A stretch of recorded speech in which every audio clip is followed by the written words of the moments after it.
അസ്സലാമലൈക്കും. ഇന്ന് ഞാനിവിടെ ഒരു ഇറച്ചിച്ചോറിൻ്റെ റെസിപ്പി ആയിട്ടാണ് വന്നിട്ടുള്ളത്.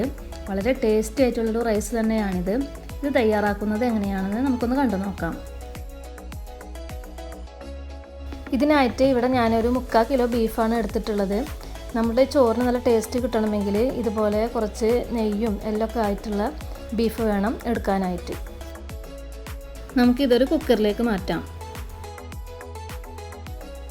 ഇതിന് നമ്മൾ സാധാരണ ഒരു ബീഫ് കറിയൊക്കെ ഉണ്ടാക്കുന്ന ഇൻഗ്രീഡിയൻസ് തന്നെയാണ് ആവശ്യമായിട്ടുള്ളത്. ആദ്യം നമുക്കിതിലേക്ക് ഒരു 3 മീഡിയം സൈസ് സവോള ചേർത്ത് കൊടുക്കാം.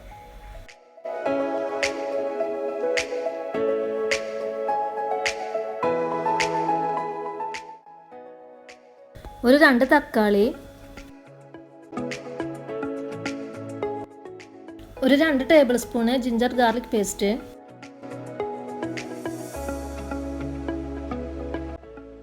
കുറച്ച് കറി ലീവ്സ്,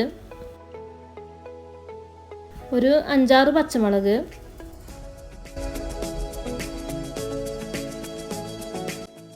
ഒരു ടേബിൾ സ്പൂൺ മുളക് പൊടി, 2 ടേബിൾ സ്പൂണ് മല്ലിപ്പൊടി,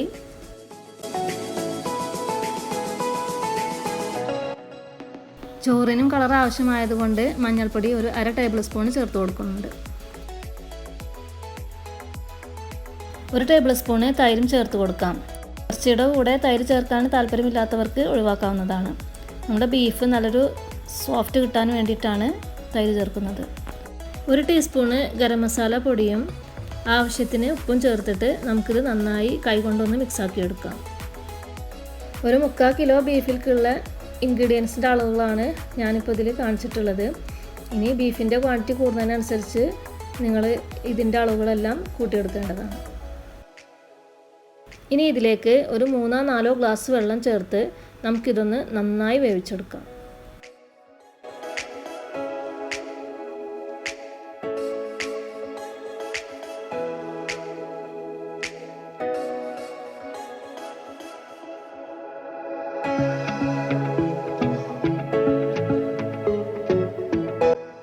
ഇപ്പോൾ ഇവിടെ ഈ ബീഫ് നല്ലപോലെ വെന്ത് വന്നിട്ടുണ്ട്. ഇതിലെ ഈ വെള്ളം നമുക്ക് ചോറ് വെക്കുമ്പോൾ ആവശ്യമായിട്ടുള്ളതാണ്.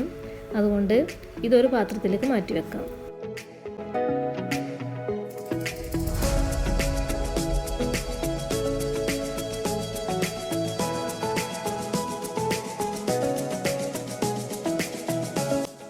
ഇനി ഈ ബീഫ് ഒന്ന് നന്നായി വറ്റിച്ചെടുക്കാം.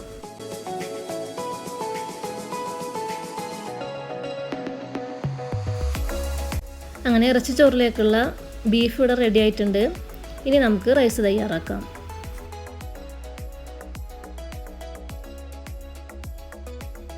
ഇതിനായിട്ട് ഞാനിവിടെ ഒരു 4 ഗ്ലാസ് ജീരകശാല റൈസാണ് എടുത്തിട്ടുള്ളത്. ഇതിന് ബസ്മതി റൈസും ഉപയോഗിക്കാവുന്നതാണ്. എന്നാലും ഇറച്ചിച്ചോറൊക്കെ തയ്യാറാക്കുമ്പോൾ ജീരകശാല റൈസാണ് എനിക്ക് കുറച്ചും കൂടി ടേസ്റ്റൊക്കെ ആയിട്ട് തോന്നിയിട്ടുള്ളത്. അതുകൊണ്ട് നിങ്ങളും ഈ അരി തന്നെ എടുക്കാൻ ശ്രദ്ധിക്കുക. ആദ്യം ചൂടായ പാനിലേക്ക് ഒരു 2-3 ടേബിൾ സ്പൂണ് വെളിച്ചെണ്ണയും അതുപോലെ തന്നെ ഒരു 2 ടേബിൾ സ്പൂണ് നെയ്യും ചേർത്ത് കൊടുക്കാം.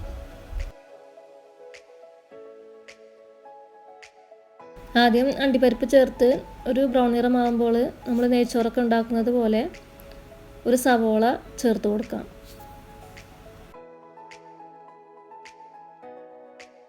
ഇതിലേക്ക് ഒരു 5-6 ഏലക്ക, ഒരു 8-9 പീസ് ഗ്രാമ്പൂ, 2-3 പീസ് പട്ട, 2 ബേ ലീവ്സ് ഇതെല്ലാം ചേർത്ത് കൊടുക്കാം.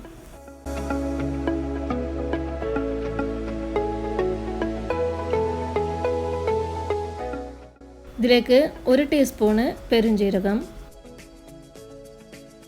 1/2 ടീസ്പൂണ് സജീരകം ചേർത്ത് കൊടുക്കാം.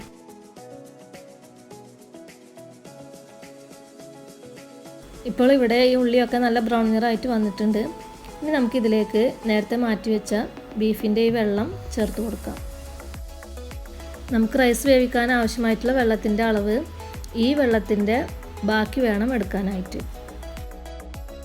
ഇവിടെ ഞാൻ ഈ ഒരു കപ്പിൽ 1.5 കപ്പ് അരിക്ക് 3 കപ്പ് വെള്ളത്തിന് ഒരു 2.5 കപ്പ് വെള്ളമാണ് എടുത്തിട്ടുള്ളത്. നമ്മൾ അരി കുതിർത്തി വെച്ചത് കൊണ്ട് എപ്പോഴും വെള്ളം എടുക്കുമ്പോൾ അരിയുടെ ഇരട്ടിയേക്കാൾ കുറച്ച് കുറവായിട്ട് വേണം വെള്ളം എടുക്കാനായിട്ട്. ആവശ്യത്തിന് ഉപ്പും ചേർത്ത് കൊടുക്കാം.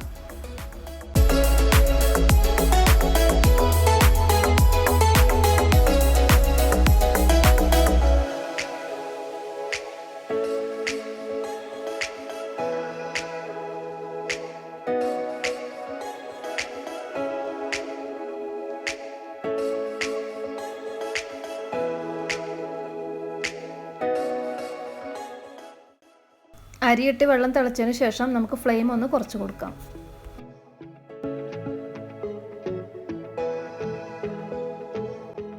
ഇപ്പോൾ നമ്മുടെ റൈസ് ഇവിടെ ഏതാണ്ടൊക്കെ വെന്ത് വന്നിട്ടുണ്ട്. ഇനി അരി ഒട്ടിപ്പിടിക്കാതിരിക്കാനായിട്ട് നമുക്കിതിലേക്ക് ഒരു ചെറുനാരങ്ങ നീര് ചേർത്ത് കൊടുക്കാം.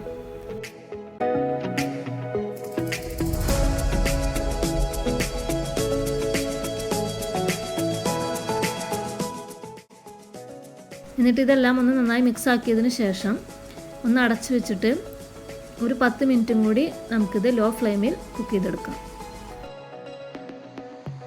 ഇപ്പോൾ ഇവിടെ റൈസ് നല്ല കറക്റ്റ് വേവായിട്ട് വന്നിട്ടുണ്ട്. ഇനി ഇതിലേക്ക് നമ്മൾ നേരത്തെ റെഡിയാക്കി വെച്ച ബീഫ് ഇതിൻ്റെ മുകളിലായിട്ട് നിരത്തി കൊടുക്കാം.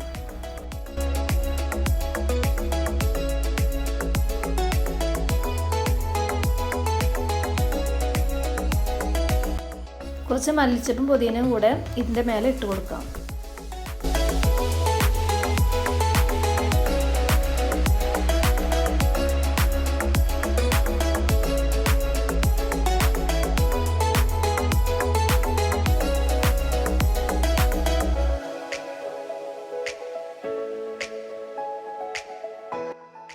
അങ്ങനെ നമ്മുടെ അടിപൊളി ഇറച്ചിച്ചോറ് ഇവിടെ റെഡി ആയിട്ടുണ്ട്. ഇത് ബിരിയാണിയേക്കാൾ വളരെ ഈസി ആയിട്ട് തയ്യാറാക്കുവാനും എന്നാൽ ഒരു നല്ലൊരു ബീഫ് ബിരിയാണിയുടെ അതേ ടേസ്റ്റൊക്കെ കിട്ടുന്ന ഒരു അടിപൊളി റൈസാണ്.